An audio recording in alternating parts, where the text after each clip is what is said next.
નમસ્કાર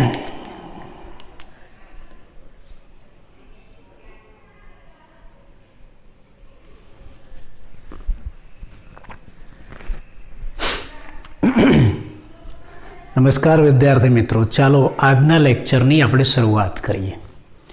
જો આપણે મેન્ડલના સંકરણના પ્રયોગ જોઈએ છે, આપણે આનુવંશિકતા સમજવી છે, જીવનનું એક ગૂઢ રહસ્ય શોધવું છે કે ભાઈ સંતતિ છે પિતૃ જેવી કેમ થાય છે, અથવા તો પિતૃના લક્ષણો સંતતિમાં કેમ ઉતરી આવે છે. એ સમજાવવા માટે મેન્ડલે સંકરણના ઘણા બધા પ્રયોગ કર્યા અને આપણે સંકરણના પ્રયોગનો અભ્યાસ કરીએ છીએ. મેન્ડલે પહેલાં એક સંકરણનો પ્રયોગ કર્યો અને એક સંકરણના પ્રયોગ ઉપરથી એણે પ્રભુતા અને વિશ્લેષણનો નિયમ આપ્યો. ત્યાર પછી એણે દ્વિસંકરણનો પ્રયોગ ચાલુ કર્યો. દ્વિસંકરણ એટલે શું? બે ભિન્ન લક્ષણો ધરાવતા છોડ પર કરવામાં આવતા સંકરણના પ્રયોગને દ્વિસંકરણનો પ્રયોગ કહેવાય. એક સંકરણના પ્રયોગમાં એક જ લક્ષણને ધ્યાનમાં રાખીને સંકરણનો પ્રયોગ કરાય છે. આ દ્વિસંકરણનો પ્રયોગ છે એટલે બે લક્ષણોને ધ્યાનમાં રાખીને પ્રયોગ કરાય છે, બે ભિન્ન લક્ષણો. કયા બે ભિન્ન લક્ષણો? આપણે શરૂઆત કરી. એક બીજનો આકાર અને બીજું છે બીજનો રંગ. બીજનો આકારની દ્રષ્ટિએ બીજ બે પ્રકારના, ગોળાકાર અને ખરબચડા. એમાંથી ગોળાકાર પ્રભાવી અને ખરબચડા પ્રચ્છન્ન લક્ષણ છે. બીજનો રંગ, બીજના રંગને અનુલક્ષીને બે પ્રકારના બીજ, પીળા અને લીલા. એમાં પીળા પ્રભાવી અને લીલા પ્રચ્છન્ન. હવે મેન્ડલે શું કર્યું? આ બંને લક્ષણો સાથે લીધા વટાણાના છોડમાં અને એવા છોડ વચ્ચે સંકરણ કરાવ્યું. કેવી રીતે? એક પિતૃ તરીકે બંને પ્રભાવી લક્ષણ લીધા અને બીજા પિતૃ તરીકે બંને પ્રચ્છન્ન લક્ષણ લીધા. બંને પ્રભાવી લક્ષણ એટલે શું? ગોળાકાર અને પીળા બીજ ધરાવતા છોડ પસંદ કર્યા. શુદ્ધ ગોળાકાર અને પીળા બીજ ધરાવતા છોડ. એનું સંકરણ કોની સાથે કરાવ્યું? બંને પ્રચ્છન્ન લક્ષણોવાળા છોડ સાથે, એટલે કે શુદ્ધ ખરબચડા અને લીલા બીજ ધરાવતા છોડ સાથે. ટૂંકમાં આપણે કેવું હોય તો એને ગોપીનું ખલી સાથે સંકરણ કરાવ્યું, પ્રજનન કરાવ્યું. એના જનીનો કયા થાય? તો શુદ્ધ ગોળાકાર અને પીળા બીજ ધરાવતા છોડ છે એનું જનીન બંધારણ કેપિટલ આર, કેપિટલ વાય બંને પ્રકારના જનીનો સાથે આવે. જ્યારે ખરબચડા અને લીલા બીજ ધરાવતા છોડ છે એનું જનીન બંધારણ શું થશે? Small R, small Y. આ બંને વચ્ચે સંકરણ કરાવ્યું એટલે એને F1 સંતતિ પ્રાપ્ત થઈ. F1 સંતતિમાં એને બધા જ છોડ ગોળાકાર અને પીળા પ્રાપ્ત થયા, ગોળાકાર અને પીળા બીજ ધરાવતા પ્રાપ્ત થયા. એક પિતૃ જેવા મળ્યા. મેન્ડલના એક સંકરણ જેવું જ પરિણામ મળ્યું. પણ એનું જનીન બંધારણ શું હતું? Capital R, capital Y. એટલે F1 સંતતિમાં એને બધા જ ગોળાકાર અને પીળા બીજ ધરાવતા છોડ મળ્યા. પછી એને શું કર્યું? આ જે F1 સંતતિ છે એમાં સ્વફલન કરાવ્યું. આ જે ગોળાકાર અને પીળા બીજ છે એની વચ્ચે અંદર પ્રજનન કરાવ્યું. ગોપી વચ્ચે. ઘણા કે ન થાય, અહીંયા થશે. ગોપી ક્રોસ ગોપી વચ્ચે પ્રજનન કરાવવું છે. જનીન બંધારણ શું? Capital R, capital Y. અહીંયા પણ કેપિટલ આર, કેપિટલ વાય જનીન બંધારણ. એના જન્યુઓ કેવા બનશે? જો આમાં જન્યુઓ મુખ્ય 4 પ્રકારના બનશે. કેવી રીતે? તો આ કેપિટલ આર અને આ કેપિટલ વાય જોડાય, પહેલી સંભાવના. તો કેપિટલ આર, કેપિટલ વાય. આ કેપિટલ આર અને સ્મોલ વાય જોડાય તો કેપિટલ આર, સ્મોલ વાય. બીજું આ સ્મોલ આર અને કેપિટલ વાય જોડાય, small R, capital Y. Small R અને સ્મોલ વાય જોડાય, સ્મોલ આર, સ્મોલ વાય. આવા 4 પ્રકારના જન્યુઓ બને. એટલે તમને જો પૂછવામાં આવે કે ભાઈ કેપિટલ આર, કેપિટલ વાય વાળા જન્યુ કેટલા? આ 4 છે એમાંથી એક જ, તો 1/4, 25% એમ પણ કહેવાય. એટલે 25% જન્યુઓ કેવા છે? કેપિટલ આર, કેપિટલ વાય વાળા. ચલો આ કેપિટલ આર સ્મોલ વાય વાળા જન્યુઓ કેટલા? એ પણ 1/4 25%. એટલે આ 4 છે એમાંથી આ એક જ કેપિટલ આર અને સ્મોલ વાય વાળો છે. આ પણ કેટલા? સ્મોલ આર કેપિટલ વાય વાળા જન્યુઓ કેટલા? 1/4 4માંથી 1 25%. સ્મોલ આર સ્મોલ વાય વાળા કેટલા? 1/4 4માંથી 1 25%. એટલે પ્રત્યેક દરેક પ્રકારના જનીનો ધરાવતા જે જન્યુઓ છે એનું પ્રમાણ કેટલું છે? 25%. એટલે 4 અલગ અલગ પ્રકારના જન્યુઓ બનશે. આમાં પણ બને અને આમાં પણ બને. માન લો કે આને આપણે નર લઈએ અને માદા લઈએ. આ નર જન્યુ આપણે પરાગરજ કહીશું, આ માદા જન્યુ અંડકોષ કહીશું. આ બંને જોડાવાની સંભાવના કેટલી આપણે જાણવું હોય તો પ્યુનેટ સ્ક્વેર બનાવવો પડે. એક બાજુ નરજન્યુ લખવાના, બીજી બાજુ માદા જન્યુ લખવાના. નરજન્યુ 4 પ્રકારના: capital R capital Y, capital R small Y, small R capital Y, small R small Y. માદા જન્યુ પણ 4 પ્રકારના, એવા 4 પ્રકારના: capital R capital Y, capital R small Y, small R capital Y, small R small Y. હવે આ નરજન્યુ અને માદાજન્યુ જોડાય એની સંભાવના કેટલી? તો આપણે આ પ્યુનેટ સ્ક્વેરમાં ગણવી પડે. આપણે ગણીએ. ચલો, પહેલું આ બંને જોડાય પહેલા ખાનામાં. Capital R capital R capital Y capital Y. ચલો તમે જોઈને કહી શકો કે બીજા ખાનામાં શું આવે?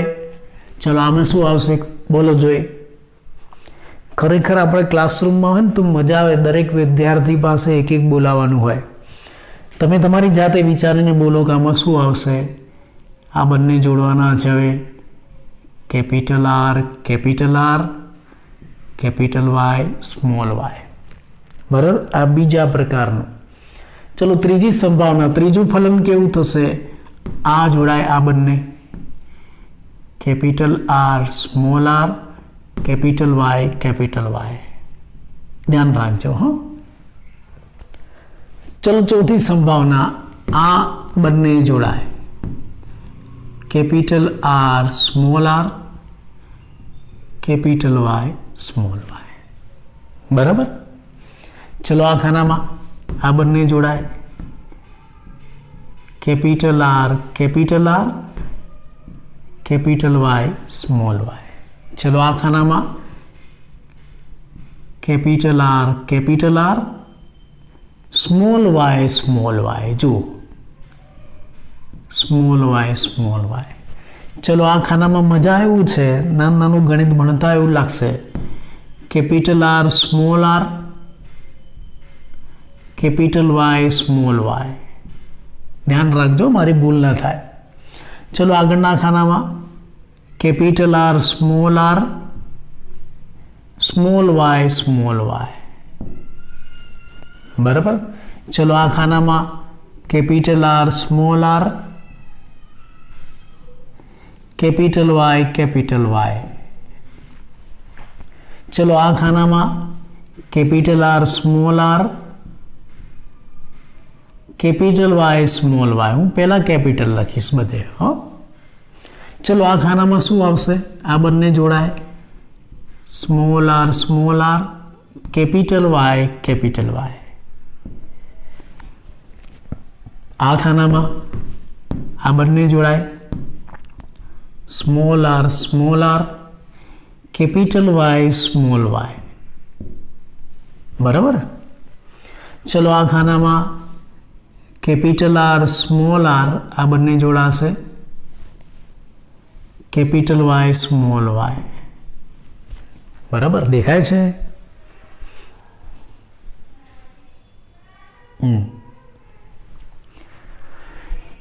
ચલો આ ખાનામાં આ બંને જોડાશે. Capital R small Y. ચલો આ ખાનામાં આ બંને જોડાશે. આ ખાનામાં small R capital Y small Y. આ ખાનામાં આ બંને જોડાશે. Small R small Y. Small. બરાબર. એટલે આ ચાર પ્રકારના જન્યુ સાથે જોડાય એટલે કે આ પરાગરજ આ ચાર પ્રકારના અંડકોષ સાથે જોડાય તો આ પ્રકારનું ફલન થશે. બરાબર. કેટલા પ્રકારનું થાય? 1 2 3 4 5 6 7 8 9 10 11 12 13 14 15 ને 16. 16 પ્રકારે ફલન થઈ શકે. મેં અગાઉ કહ્યું હતું કે ફલન તમારે જાણવું હોય સંકરણના પ્રયોગમાં તો તમે કેવી રીતના જાણી શકો છો? 4n, જ્યાં n બરાબર સંકરણની સંખ્યા.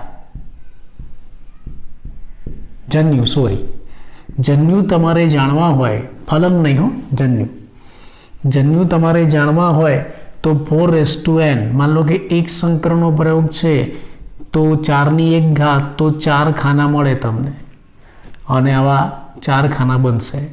હવે દ્વિસંકરણનો પ્રયોગ છે તો 4/2 તો 4 × 4 પીનટ સ્ક્વેરમાં કેટલા ખાના મળે? 16 ખાના મળે છે ને, 16 ખાના. માન લો કે 3 સંકરણનો પ્રયોગ છે તો 4/3 4 × 4 × 4 16 ચોકને 64 ખાના પડે. એટલે કેટલા ખાના પડશે તમે આ રીતે નક્કી કરી શકો છો પીનટ સ્ક્વેરમાં 4/n ના આધારે. n બરાબર સંકરણની સંખ્યા. એક સંકરણ હોય તો 4 ખાના પડે, દ્વિસંકરણ હોય તો 16 ખાના પડે, 3 સંકરણ હોય તો 64 ખાના પડે. એમ આગળ ખાના પડતા જશે. ચલો, હવે આજે 16 તમને છોડ પ્રાપ્ત થયા. કઈ સંતતિમાં? તમે F1 વચ્ચે સ્વફલન કરાવ્યું અને તમને જે સંતતિ પ્રાપ્ત થાય એને શું કહેવાય છે? F2 સંતતિ. એટલે આ તમને F2 સંતતિ મળશે. F2 સંતતિમાં તમને 16 છોડ મળ્યા. એ 16 છોડ દેખાવમાં કેવા? આ તો આપણે એનું જનીન બંધારણ લખ્યું, પણ એનો દેખાવ કેવો? આ 16 છોડનું જનીન બંધારણ છે, પણ એ છોડ કેવા દેખાશે આપણે જોઈએ. ચલો પહેલા આપણે આની વાત કરીએ. Capital R, capital R, capital Y, આવું જનીન બંધારણ હોય તો એ છોડનો સ્વરૂપ પ્રકાર કેવો? એ છોડ કેવો દેખાશે? સ્વરૂપ પ્રકાર એટલે કેવો દેખાય? તો કેપિટલ R અને કેપિટલ Y બંને પ્રભાવી છે. આ ગોળાકાર માટે જો અગાઉ મેં તમને કહેલું છે, ગોળાકાર માટે કેપિટલ R, ખરબચડા માટે સ્મોલ r, પીળા માટે કેપિટલ Y અને લીલા માટે સ્મોલ y. જ્યાં સુધી પ્રભાવી હોય ત્યાં સુધી પ્રચ્છન્નની અસર નહીં દેખાય. એટલે જ્યાં સુધી કેપિટલ R હશે ત્યાં સુધી બીજ કેવા થશે? ગોળાકાર. અને જ્યાં સુધી કેપિટલ Y હશે ત્યાં સુધી બીજ કેવા થશે? પીળા. આ નિયમ યાદ રાખજો. ચલો, અહીંયા શું છે? કેપિટલ R અને કેપિટલ Y બંને છે, એટલે છોડ કેવો થશે? પ્રભાવી. એ છોડ કેવો દેખાશે? એમાં બીજ કેવા હશે? ગોળ અને પીળા. ગોપી. ટૂંકમાં આપણે લખીશું ગોપી.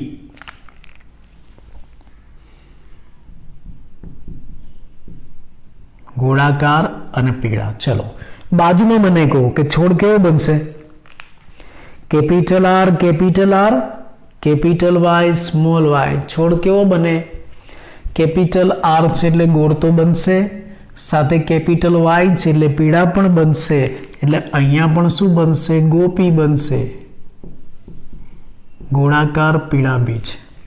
ચલો, એની બાજુમાં જુઓ અને મને કહો કે છોડ કેવા બનશે? Capital R, small r, capital Y, capital Y. Capital R છે એટલે છોડ કેવો થશે? ગોળાકાર બીજવાળો. અને કેપિટલ Y એટલે પીળા રંગના બીજ. ગોપી. અહીંયા પણ ગોપી આવશે. બહુ બધી ગોપી આવી નહીં? ચલો, એની બાજુમાં શું આવશે? Capital R, small r, capital Y, small y. અહીંયા પણ કેપિટલ R અને કેપિટલ Y બંને છે, એટલે છોડ કેવો બનશે? ગોપી. ગોળાકાર પીળો. ચલો, આ ખાનામાં જુઓ. Capital R, capital R, capital Y, small. અહીંયા પણ કેપિટલ R અને કેપિટલ Y છે. છોડ કેવો બનશે? ગોપી. ચલો, એની બાજુમાં હવે જુઓ. કેપિટલ R, કેપિટલ R અને small y, small y. Capital R તો છે જ, એટલે છોડ કેવો બનવાનો? ગોળ. એટલે ગો તો ખરું જ, પણ જો બાજુમાં શું છે, કેપિટલ વાય નથી, સ્મોલ વાય. જ્યાં સુધી કેપિટલ વાય હોય તો છોડ પીળા રંગના બીજ ધરાવે, પણ અહીંયા કેપિટલ વાય નથી, સ્મોલ વાય છે, તો છોડ કેવા બીજ ધરાવશે? લીલા. તો અહીંયા ગોળાકાર અને લીલા બીજ ધરાવતા છોડ બનશે, એટલે આપણે એને ટૂંકમાં આવું લખીશું. જો ગોળાકાર અને પીળા બીજ ધરાવતા છોડ હતા તો આપણે ટૂંકમાં શું લખ્યું? ગોપી. તો અહીંયા ગોળાકાર અને લીલા બીજ ધરાવતા છોડ છે, તો શું લખીશું? બોલો જોઈ. ગોલી માર દઈશું, બરાબર? ગોલી. ચલો એની બાજુમાં જો ફરી પાછું, capital R, capital Y, small Y. છોડ કેવા થશે? કેપિટલ આર અને કેપિટલ વાય બંને છે, એટલે છોડ પાછા કેવા થશે? ગોપી. ગોળ પીળા બીજ, ગોપી. દેખાય છે? આ લખું છું એ ગોપી, ગોલી બધું.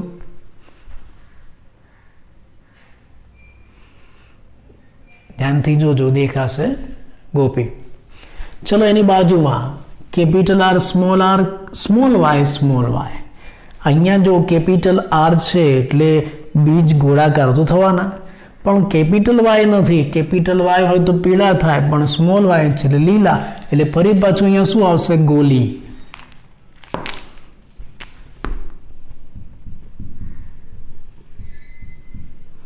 ગોલી. બરાબર. ચલો અહીંયા મને કહો શું આવશે? Capital R, small R, capital Y, capital I. Capital R પણ છે અને કેપિટલ વાય પણ છે. છોડ કેવા બનશે? ગોપી.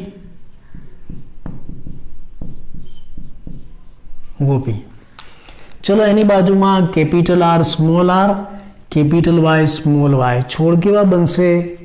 કેપિટલ આર પણ છે અને કેપિટલ વાય પણ છે. ગોળ પીળા, ગોપી. બરાબર. ચલો એની બાજુમાં જુઓ, સ્મોલ આર, કેપિટલ વાય. અહીંયા કેપિટલ આર જ નથી. કેપિટલ આર હોય તો ગોળ બને, કેપિટલ આર નથી, સ્મોલ આર છે, બીજ કેવા બનશે? ખરબચડા.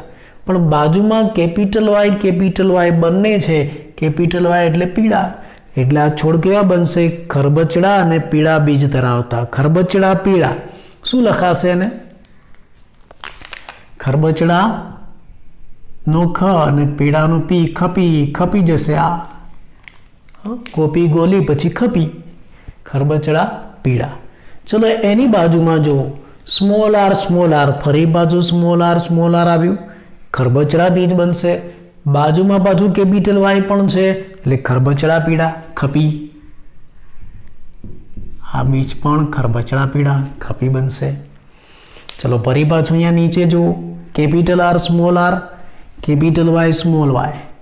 કેપિટલ આર એટલે ગોળ અને કેપિટલ વાય એટલે પીળા. બીજ કેવા બનશે? ગોપી. ગોળ પીળા. એની બાજુમાં જુઓ કેપિટલ આર, કેપિટલ આર આવ્યો એટલે ગોળાકાર તો બનશે જ. પછી એની બાજુમાં સ્મોલ વાય. કેપિટલ વાય હોય તો પીળા, પણ સ્મોલ વાય છે એટલે લીલા, એટલે બીજ કેવા બનશે? ગોળાકાર લીલા, ગોલી. ફરી પાછી અહીંયા ગોલી વાગશે.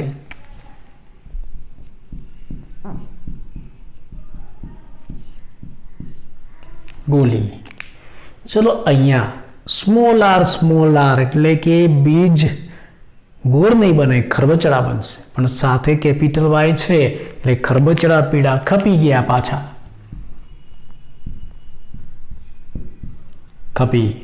અને છેલ્લે જો સ્મોલ આર, સ્મોલ વાય. એકેય પ્રભાવી નથી. કેપિટલ આર પણ નથી ને કેપિટલ વાય પણ નથી. છોડ કેવા બનશે? Small R, small Y.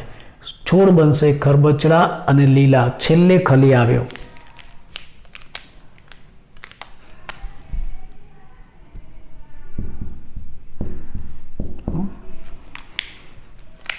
શરૂઆત સંકરણથી ખલીએ કરી હતી, પછી ક્યાંય ખલી દેખાયો નહીં, છેલ્લે ખલી દેખાયો.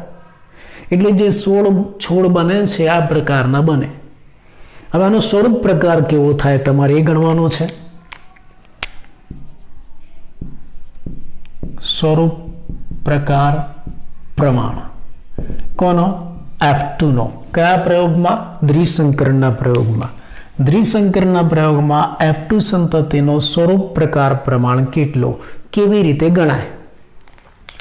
તમે એક સંકરના પ્રયોગમાં ગણ્યું તો યાદ છે, 3:1 ઊંચા અને નીચા. સ્વરૂપ પ્રકાર પ્રમાણ એના સ્વરૂપ એના દેખાવ ઉપરથી ગણાય. આમાં સ્વરૂપ પ્રકાર પ્રમાણ તમારે ગણવું છે તો તમારે પહેલા કયા સ્વરૂપ છે લખવા પડે કે ભાઈ આ 16 છોડ તમને મળ્યા, એ 16 છોડ કયા પ્રકારના છે? તો જુઓ, મુખ્ય 4 પ્રકારના. આ લાલ અક્ષરમાં જે મેં લખ્યું છે ને બધું ગોપી ગોપી, પછી લીલામાં લખ્યું છે ને એ ગોલી, બ્લ્યુમાં લખ્યું છે ખપી, અને છેલ્લે કાળામાં લખ્યું ખલી. એટલે 4 પ્રકારના છોડ મળે. 4 પ્રકારના કયા?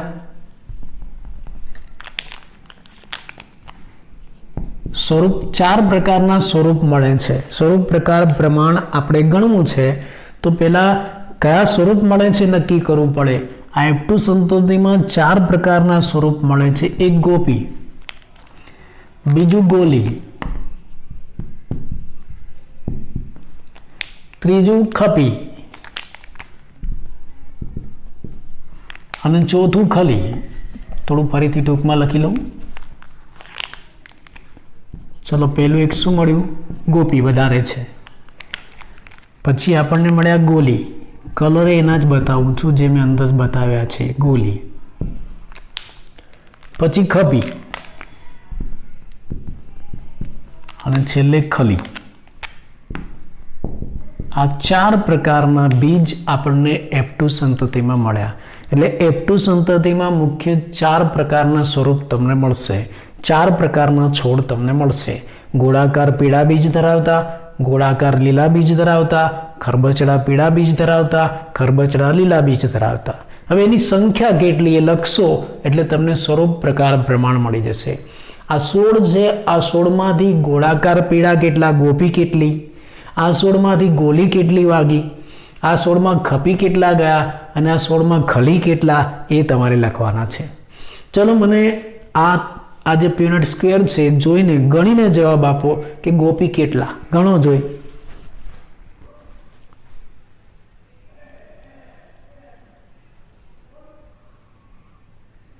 કેટલા છે ગોપી? જુઓ જોઈ. મેં રેડ કલરમાં લખ્યા છે.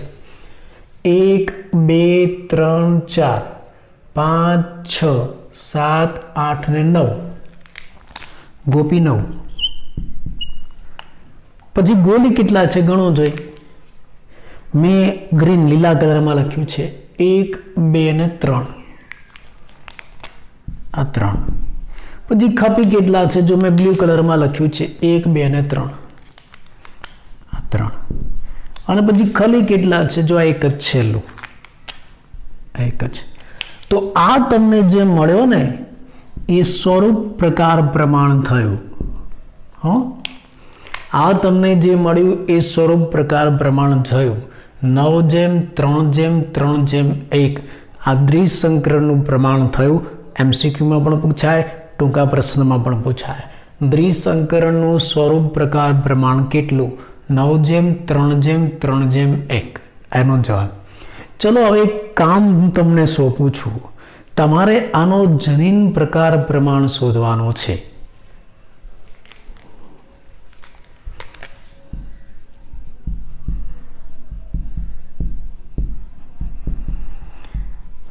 જનીન પ્રકાર પ્રમાણ કેવી રીતે શોધશો? યાદ છે ને, તમે એક સંકરણમાં શોધેલું છે 1:2:1. યાદ છે? ફરી એકવાર યાદ કરાવી દઉં. એક સંકરણમાં તમે આ શોધેલું છે પ્યુનેટ સ્ક્વેરની મદદથી.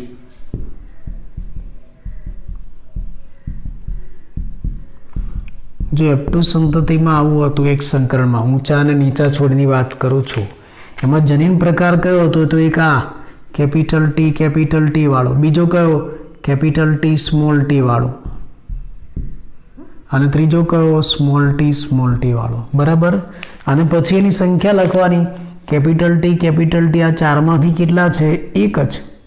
કેપિટલ T સ્મોલ t આ 4માંથી કેટલા છે? 2. સ્મોલ t આ 4માંથી કેટલા છે? એક જ. તો પ્રમાણ કેટલું થયું? 1:2:1. આ જે 1:2:1 થયું ને એ જનીન પ્રકાર પ્રમાણ કહેવાય. આવું તમે એક સંકરણમાં કર્યું હતું. હવે એવું જ તમારે આ દ્વિસંકરણમાં આ યુનિટ સ્ક્વેર ઉપરથી કરવાનું છે. કેવી રીતે આવશે ને શું આવશે જાતે કરી શકો?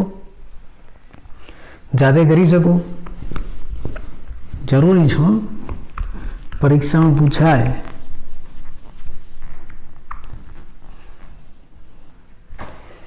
ચલો શું કરવું પડે મને એ કહો. આમાં તમારે શું કરવું પડશે? તમારે આમાં જેટલા પણ અલગ અલગ પ્રકારના જનીન છે ને, જનીન બંધારણ એ લખવા પડશે. જેટલા પણ અલગ અલગ પ્રકારના હોય એ જ લખવાના, એક સરખા નહીં લખવાના. માન લો કે આ કેપિટલ આર ને કેપિટલ વાય બીજી વખત આવતું હોય તો નહીં લખવાનું, એક જ વાર લખવાનું. ચલો આપણે એવું લખવાનું ચાલુ કરીએ. પેલું શું છે?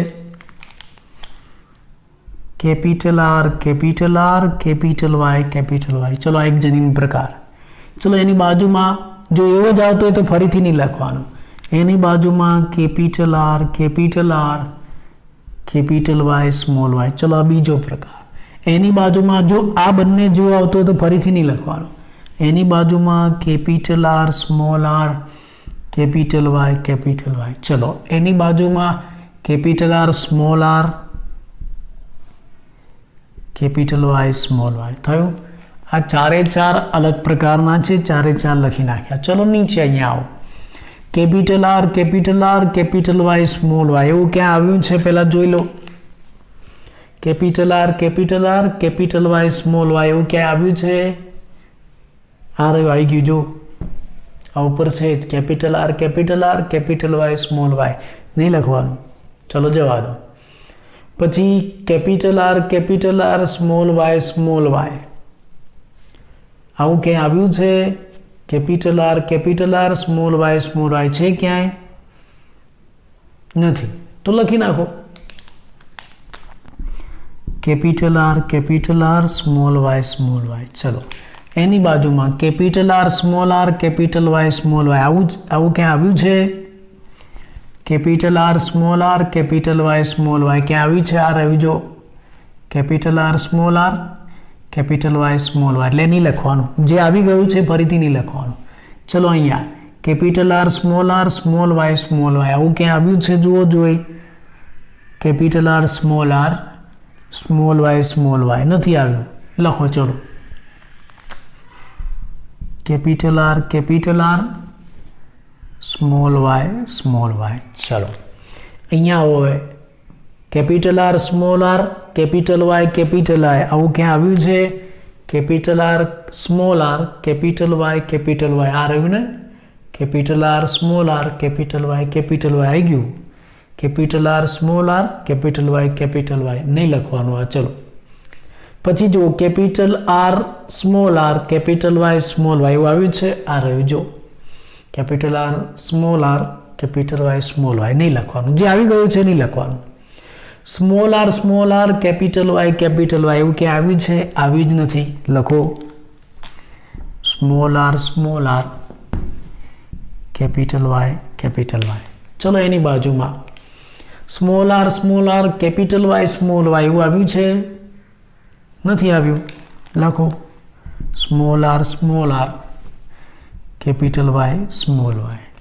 ચલો અહીંયા ફરીથી કેપિટલ આર, કેપિટલ વાય. આવ્યું છે? આ રહ્યું ને કેપિટલ આર, સ્મોલ વાય. આવું આવ્યું છે? કેપિટલ આર, સ્મોલ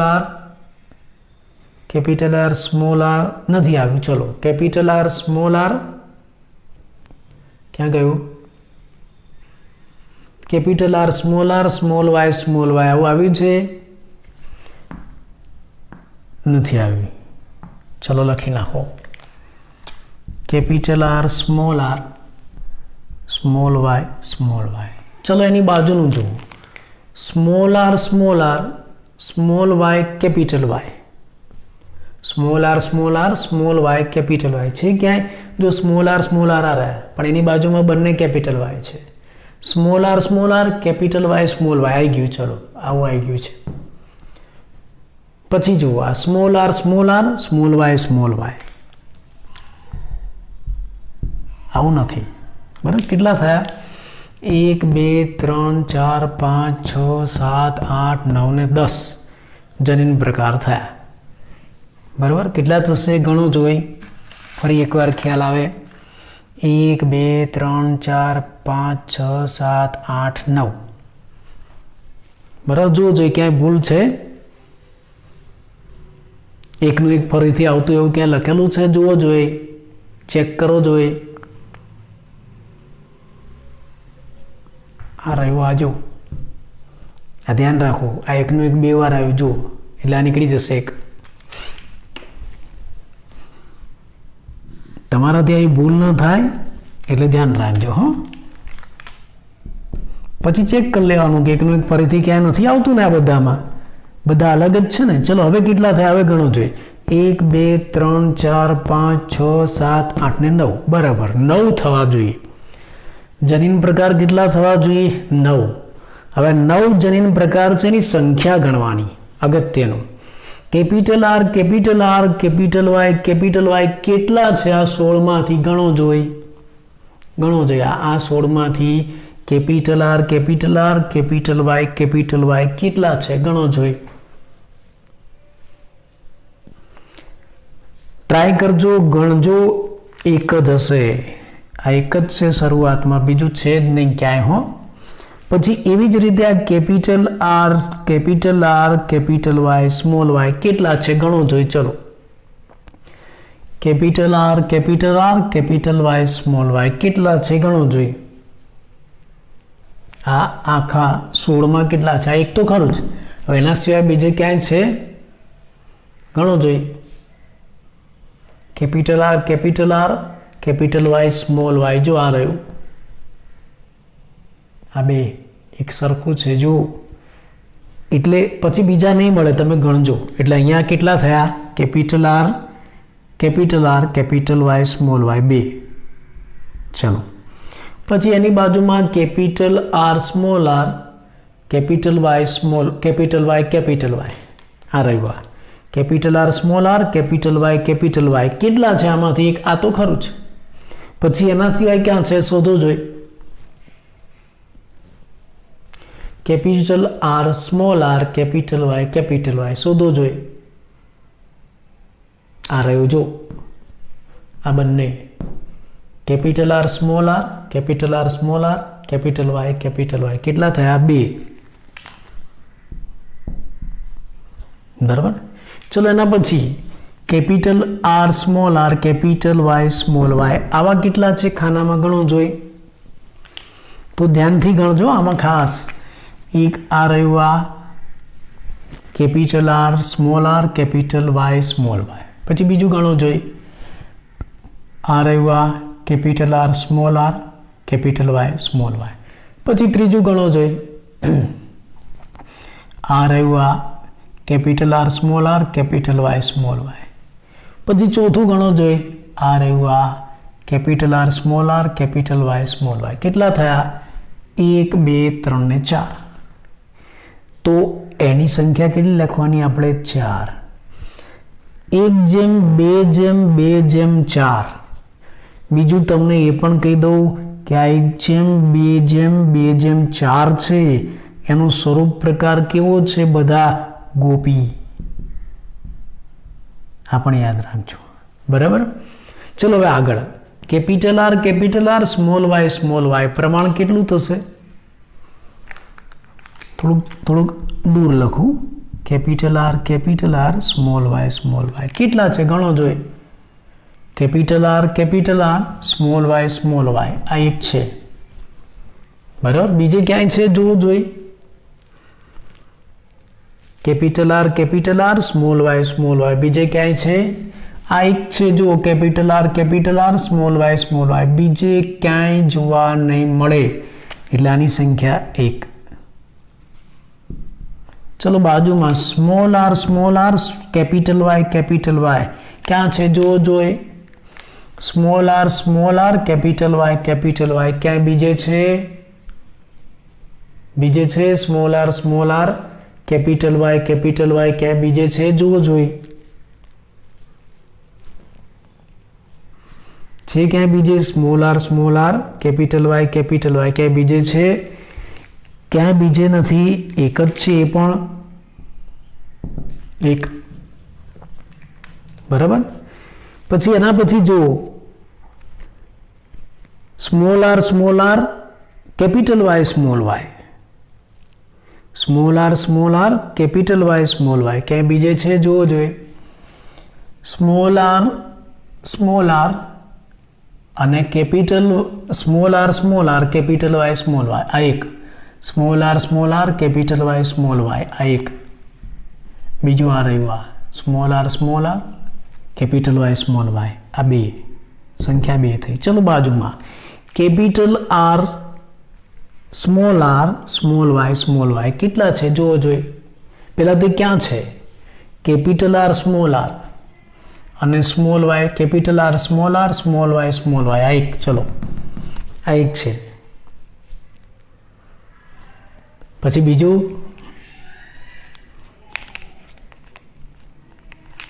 આ એક અહીંયા છે, capital R small Y small Y. આની આપણે વાત કરીએ છીએ. એવું બીજે ક્યાંય છે? જોવો જોઈએ.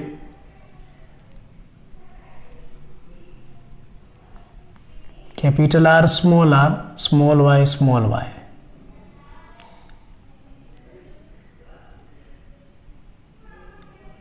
આ રહ્યું જો કેપિટલ આર સ્મોલ વાય બે છે, બે. અને પછી જો સ્મોલ આર ને સ્મોલ વાય એક જ છે. બરાબર. એટલે પ્રમાણ કેટલું થયું? જો આ ગોપી 1:2:4 ગોપી. હવે જો આ શું થયું?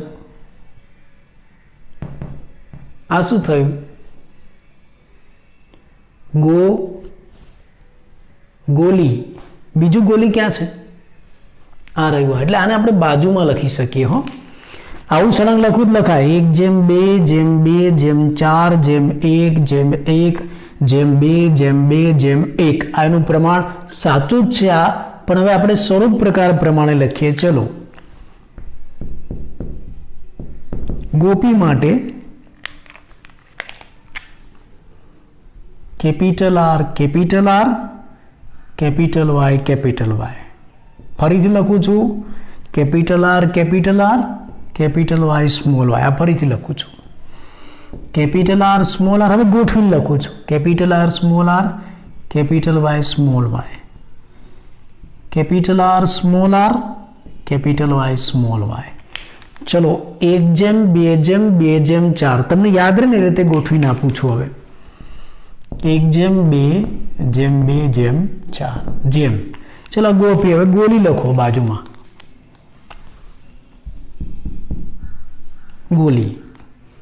ગોલીવાળા કેટલા છે આપણે લખવાનું છે. તો ગોલીવાળું આ એક, કેપિટલ આર સ્મોલ વાય એક. ગોલીવાળો આ બીજો સાથે લઈ લઉં છું, કેપિટલ આર સ્મોલ વાય બે. 1:2. ચલો, એટલે આ જે થયું ને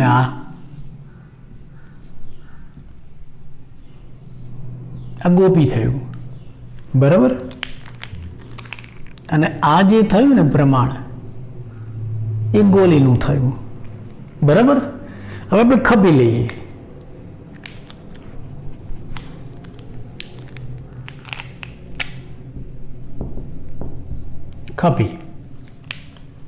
ખપી કયા છે? ખરબચડા પીળા. ખપી. તો સ્મોલ આર કેપિટલ વાય. ચલો, બીજું ખરબચડા પીળા એની બાજુમાં જ small R capital Y small Y.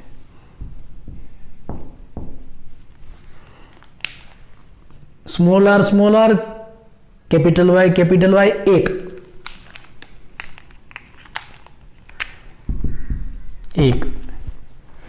Small R capital Y small Y 2 1:2 અને છેલ્લે ગોપી ગોલી ખપી અને ખલી, છેલ્લે ખલી એટલે સ્મોલ આર સ્મોલ વાય પ્રમાણ કેટલું 1. આ મેં ગોઠવીને તમને કીધું,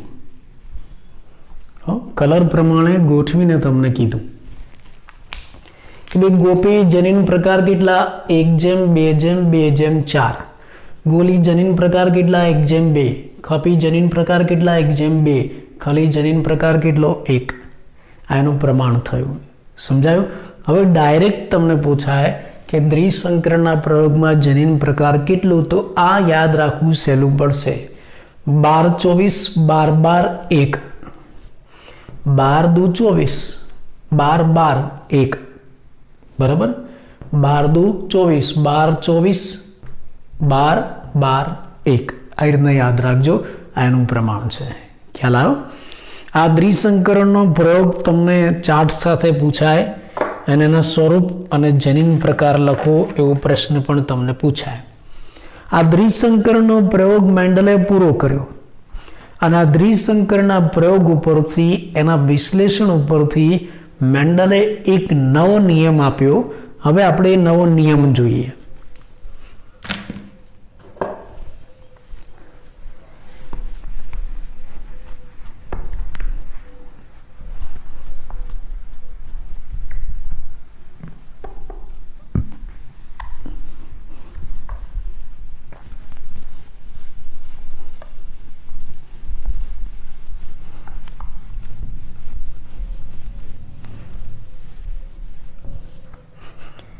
આ દ્વિસંકરણના પ્રયોગ ઉપરથી મેન્ડલે એક નવો નિયમ આપ્યો. આપણે એ નવા નિયમની વાત કરીએ. બરાબર. અને નિયમ કયો છે? મુક્ત વિશ્લેષણનો નિયમ.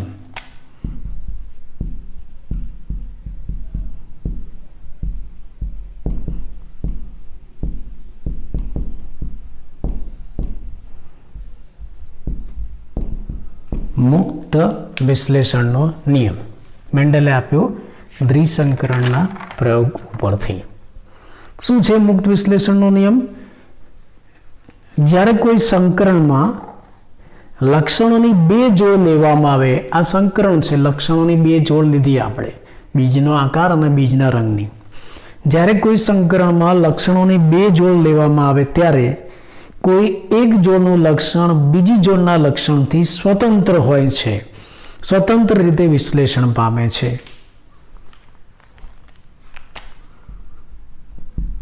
જ્યારે કોઈ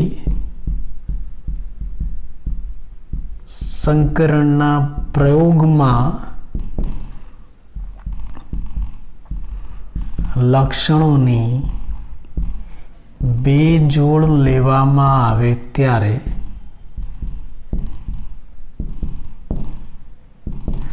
બરાબર, જ્યારે કોઈ સંકરણના પ્રયોગમાં લક્ષણોની બે જોડ લેવામાં આવે ત્યારે કોઈ એક જોડનું લક્ષણ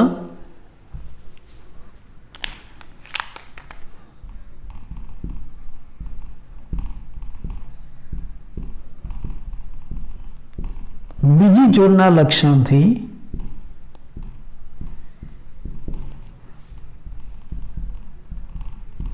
સ્વતંત્ર રીતે, મુક્ત રીતે વિશ્લેષણ પામે છે.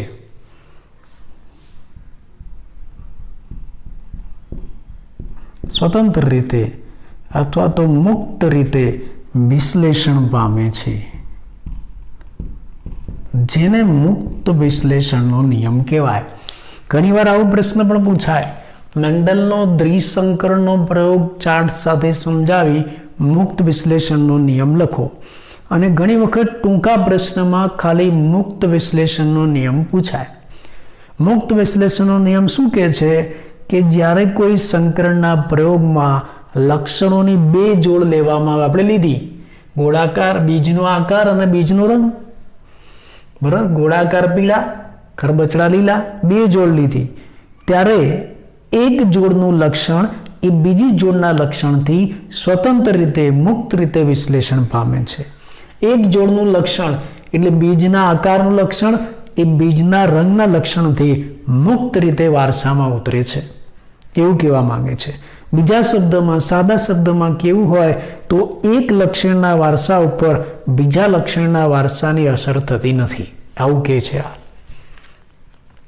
બીજા શબ્દોમાં રેફરન્સ બુક પ્રમાણે એક લક્ષણના વારસા ઉપર બીજા લક્ષણના વારસાની અસર થતી નથી.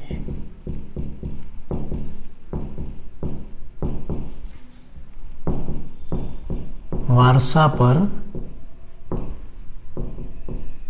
બીજા લક્ષણના વારસાની અસર થતી નથી. બંને લક્ષણો મુક્ત રીતે વારસામાં ઉતરે છે, એને મુક્ત વિશ્લેષણનો નિયમ કહેવાય. દાખલા તરીકે એક લક્ષણનો વારસો કયો છે અહીંયા? બીજના આકારનો. અને બીજો લક્ષણનો વારસો કયો છે? બીજના રંગનો. આ બંને લક્ષણો ભલે આપણે સાથે લઈએ પણ એ વારસામાં કેવી રીતે ઉતરે છે? મુક્ત રીતે. એક લક્ષણના વારસા પર બીજા લક્ષણના વારસાની અસર થતી નથી. આને પણ મુક્ત વિશ્લેષણનો નિયમ કહેવાય. બીજા શબ્દોમાં આપેલો છે, ઘણી રેફરન્સ બુકોમાં આવું આપેલું છે. તો આવું કેમ? આપણે એને સાબિત કરીએ. આ મુક્ત વિશ્લેષણના નિયમને આપણે સાબિત કરીએ. આવું કહે છે કે જ્યારે બે લક્ષણો આપણે સાથે લઈએ છીએ, જોડમાં લઈએ છીએ, ત્યારે બંને લક્ષણોનો વારસો જે ઉતરે છે ને એ વારસો મુક્ત રીતે ઉતરે છે, જાણે બંને લક્ષણો એકલા હોય ને એ રીતે. બંને લક્ષણો જોડમાં છે છતાં એકલા હોય એ રીતે વર્તે છે, અને મુક્ત વિશ્લેષણનો નિયમ કહેવાય. દાખલા તરીકે આપણે ઉદાહરણ લઈએ. ચલો આપણે એવું માની લઈએ કે ભાઈ આ બંને લક્ષણો છૂટા છે, સ્વતંત્ર, જોડમાં નથી, અલગ અલગ છે. આપણે એવું માની લઈએ. ચલો બંને લક્ષણોને અલગ કરી નાખો. પહેલું લક્ષણ આપણે લઈએ બીજનો આકાર.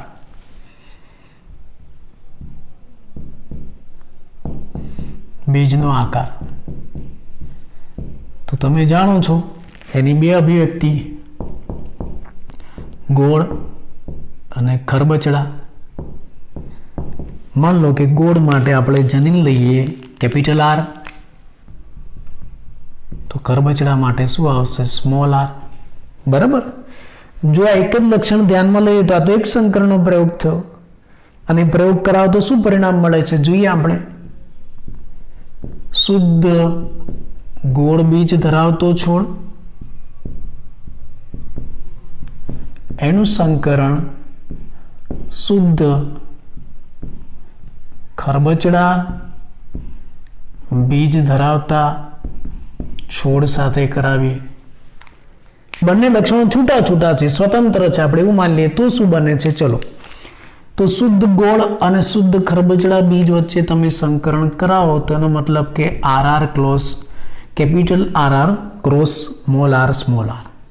આનું સંકરણ કરાવો એટલે F1 સંતતિમાં શું આવે? ડાયરેક્ટ કહી શકો, આ પેરેન્ટ્સ. F1 સંતતિ છે એમાં કેપિટલ R સ્મોલ r આવે. સમજાય છે ને? પેલું ઊંચા અને નીચા વાળું એવું. પુનેટ સ્ક્વેર બનાવો, 4 ખાના પડે, બધામાં કેપિટલ R સ્મોલ r આવે, યાદ છે ને? એટલે F1 સંતતિમાં કેપિટલ R સ્મોલ r આવે. Capital R small r F1 સંતતિમાં આવે તો એ છોડમાં બીજ કેવા બનશે? કેપિટલ R ગોળ પ્રભાવી છે, બીજ કેવા બનશે? ગોળ બીજ, ગોળાકાર બીજ. ચલો આ એક RR આપણે સ્વતંત્ર લક્ષણ લઈએ તો આવું જોવા મળશે.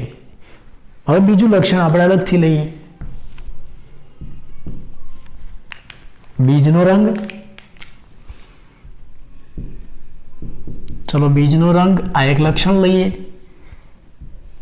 બે પ્રકારનો રંગ છે, પીળો અને લીલો. પીળો પ્રભાવી કેપિટલ Y, લીલો પ્રચંડ સ્મોલ y. એક જ લક્ષણ લીધું આપણે સ્વતંત્ર, અને એનું સંકરણ કરાવીએ છીએ મેન્ડલ પ્રમાણે.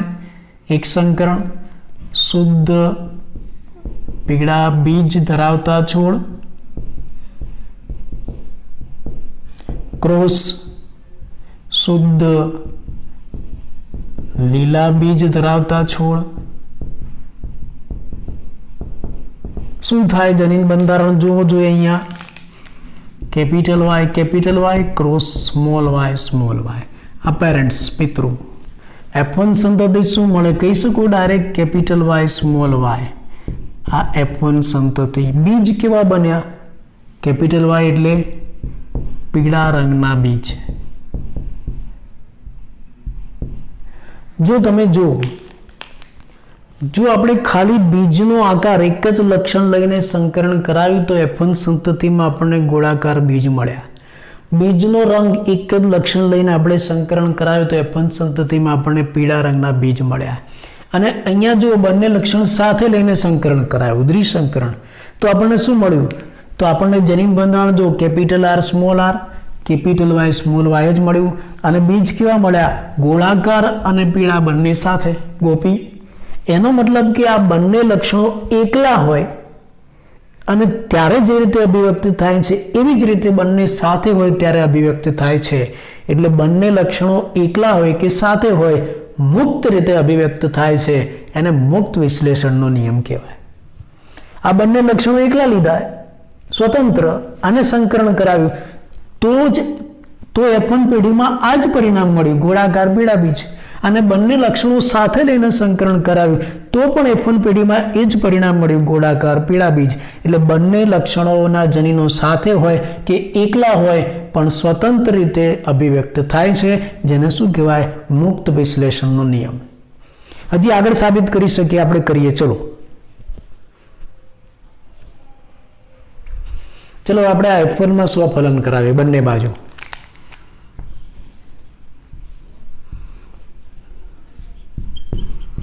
F1 માં સ્વફલન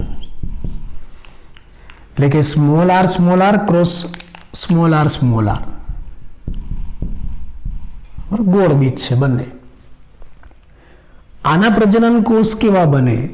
જો કેપિટલ R સ્મોલ r ખાલી આ બીજના આકારના જ જનીનો હોય તો એના દરેક પ્રજનન કોષમાં એક પ્રજનન કોષમાં કેપિટલ R આવે અને બીજામાં સ્મોલ r આવે.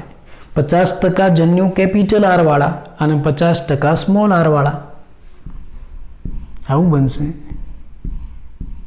પીનટ સ્ક્વેરમાં મૂકો.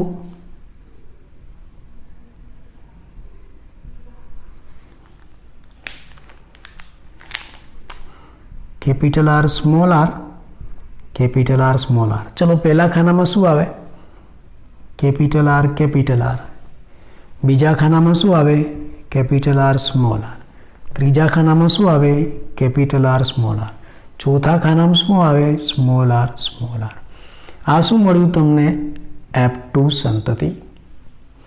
એટલે જો બીજના આકારના જનીનો સ્વતંત્ર હોય બંને, તો બંને જનીનો જન્યુમાં ઉતરી આવવાની સંભાવના કેટલી? 50% જન્યુ કેપિટલ R વાળા, 50% જન્યુ સ્મોલ r વાળા. સ્વતંત્ર હોય ત્યારે. પેલામાં એવું જ છે. જુઓ, આમાં આપણે F1 માં સ્વફલન કરાવીએ.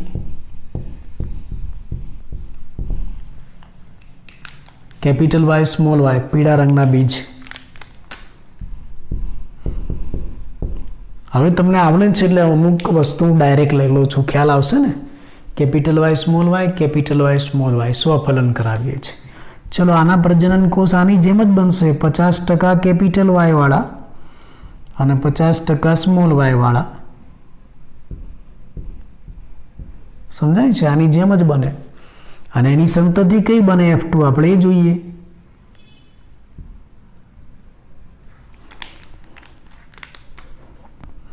Capital Y small y, capital Y small y. બરાબર. ચલો પહેલા ખાનામાં શું આવે?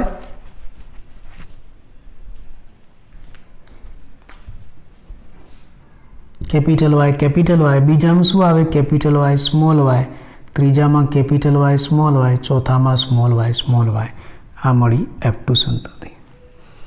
એટલે જુઓ, જ્યારે આ બીજના આકારના જનીનો સ્વતંત્ર હોય, આ બીજનું આકારનું લક્ષણ સ્વતંત્ર લઈએ તો એના બંને પ્રકારના જનીનો છે એમાંથી 50% R જનીન એક પ્રજનન કોષમાં આવશે, 50% સ્મોલ r બીજા પ્રજનન કોષમાં આવે. અને આને સ્વતંત્ર ગણીએ તો પણ એવું જ થાય છે. 50% કેપિટલ Y 50% એક પ્રકારના પ્રજનન કોષમાં આવે, સ્મોલ y બીજા પ્રકારના પ્રજનન કોષમાં આવે. જ્યારે બંને સાથે હોય ને ત્યારે એવું જ થાય. જો અહીંયા બંને અલગ હતા. બીજનો આકાર અને બીજના રંગ માટેના જનીનો અલગ હતા અને એ જનીનો જ્યારે વિશ્લેષણ પામે છે, પ્રજનન કોષમાં ઉતરી આવે છે, ત્યારે 50% પ્રજનન કોષ કેપિટલ આર વાળા અને 50% સ્મોલ આર વાળા. અહીંયા બીજના રંગ માટે પણ એવું જ છે, 50% પ્રજનન કોષ કેપિટલ વાય વાળા અને 50% પ્રજનન કોષ સ્મોલ વાય વાળા. બંને અલગ છે ત્યારે, અહીંયા બંને સાથે છે ત્યારે જુઓ. ચલો આપણે આ જન્યુઓ બનાવેલા છે બંનેના સાથેના. તમે જુઓ આ દ્વિસંકરણનો પ્રયોગ છે. બંને લક્ષણ આપણે સાથે લીધા છે, બીજનો આકાર અને બીજનો રંગ બંને માટેના જનીનોએ સાથે લીધા છે. પણ જો અહીંયા પણ 50% જે જન્યુઓ છે પ્રજનન કોષ છે કેપિટલ આર વાળા છે અને 50% પ્રજનન કોષ સ્મોલ આર વાળા છે. પહેલાની જેમ અહીંયા એકલા હતા ત્યારે જે રીતે વર્તે છે એવું જ વર્તન જ્યારે બંને લક્ષણો સાથે છે ત્યારે દર્શાવે છે. બંને લક્ષણો સાથે છે ત્યારે મુક્ત હોય એ રીતે વર્તે છે, મુક્ત વિશ્લેષણોની. આમાં જો વાયમાં આ 50% પ્રજનન કોષ કેપિટલ વાય વાળા અને 50% સ્મોલ વાય વાળા. અહીંયા જુઓ 50% પ્રજનન કોષ કેપિટલ વાય વાળા અને 50% સ્મોલ વાય વાળા. બીજું એવું પણ છે કે આ કેપિટલ આરની સાથે આ કેપિટલ આર છે એની સાથે જો 50%માં કેપિટલ વાય આવે છે અને આ કેપિટલ આરની સાથે 50%માં સ્મોલ વાય આવે છે. એવી જ રીતે આ સ્મોલ આર છે એની સાથે 50%માં કેપિટલ વાય આવે છે અને 50%માં સ્મોલ વાય આવે છે. એટલે જ્યારે એના જન્યુનું વિશ્લેષણ થાય છે ત્યારે પણ એના જનીનો મુક્ત રીતે વિશ્લેષણ પામે છે. જ્યારે એના પ્રજનન કોષ બને અને એમાં જે રીતે જનીનો ઉતરી આવે છે એવા જ જનીનો બંને સાથે હોય છે ત્યારે ઉતરી આવે છે. એટલે આ બંને લક્ષણોનો પ્રયોગ તમે એક સંકરણથી કરાવો ને જે પરિણામ મળે એવું જ પરિણામ બંને લક્ષણો ભેગા લઈને દ્વિસંકરણનો પ્રયોગ કરાવો છો તો પણ એવું જ પરિણામ મળે છે. એટલે લક્ષણોના વારસા ઉપર, એક લક્ષણના વારસા ઉપર બીજા લક્ષણના વારસાની અસર થતી નથી. બંને સાથે હોય છે ત્યારે કેવી રીતના અભિવ્યક્ત થાય છે? બંને સ્વતંત્ર હોય એ રીતે જ અભિવ્યક્ત થાય છે. એટલે બંને સાથે કે સ્વતંત્ર હોય કોઈ ફેર પડતો નથી. જનીનો મુક્ત રીતે વિશ્લેષણ પામે છે. એટલે કયો નિયમ આપ્યો છે? મુક્ત વિશ્લેષણનો નિયમ. કોઈ સંકરણના પ્રયોગમાં લક્ષણોની બે જોડ લેવામાં આવે ત્યારે એક જોડનું લક્ષણ બીજા જોડના લક્ષણથી સ્વતંત્ર રીતે એની જાતે જ વર્તે છે, જાણે એકલું હોય એમ. એક લક્ષણના વારસા ઉપર બીજા લક્ષણના વારસાની અસર થતી નથી, ભલે ને બધા સાથે ઉતરતા હોય. આવું મેન્ડલે આપ્યું મુક્ત વિશ્લેષણનો નિયમ. હજી પણ આપણે આની આગળ સાબિતી આપી શકીએ છીએ. જો તમે આનું સ્વરૂપ પ્રકાર પ્રમાણ કેટલું ગણ્યું? 9:3:3:1. બંને લક્ષણો સાથે છે ત્યારે F2માં જે સ્વરૂપ પ્રકાર પ્રમાણ આવ્યું કેટલું આવ્યું? 9:3:3:1. પણ બંને લક્ષણો છૂટા હોય ત્યારે સ્વરૂપ પ્રકાર પ્રમાણ કેટલું આવે એની ગણતરી હું તમને આવતીકાલે બતાવીશ.